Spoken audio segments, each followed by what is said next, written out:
Red line का अमली red line पार कर गया। 10 रुपए ने ना होने पर प्रोफेसर को धक्के मारकर बस से उतार दिया। तशद्दुद का निशाना भी बनाया। प्रोफेसर आतिफ की मुद्दत में मुकदमा दर्ज। मतन में कहा गया है कि कंडक्टर ने 10 रुपए का एक नोट लेने से इनकार किया। समझाने की कोशिश की लेकिन गालम गलोच शुरू कर दी गई। ड्राइवर ने जान से मारने की कोशिश की। रेड लाइन के अमले की रेड लाइन क्रॉस करने की कोशिश। कराची में प्रोफेसर के साथ बदतमीजी। खुले पैसे ना होने पर ड्राइवर और कंडक्टर ने तशद्दुद का निशाना बनाया। धक्के मारकर बस से उतार दिया। प्रोफेसर आतिफ की मुद्दत में मुकदमा दर्ज कर लिया गया। मुकदमे में मौक़िफ़ इख्तियार किया गया है कि प्रोफेसर आतिफ अपने घर क्लिफ्टन से यूनिवर्सिटी के लिए रेड बस में बैठे थे।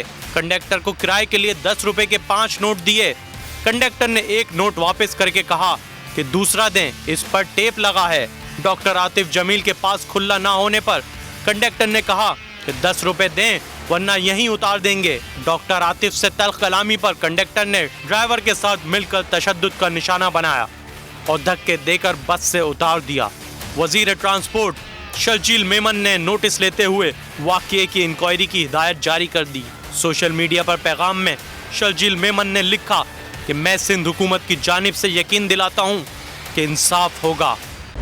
खूने नाहक बहुत पी चुकी ये जमीन, अब कोई दिन में ये खून उगलने को है। खत्म हो जाएगी ये तमाशागरी, वक्त पलटेगा रोजे जजा की तरह। ये जो पेशावर में ताजा लहू है बहा, एक क़यामत करेगा फलक पर बपा।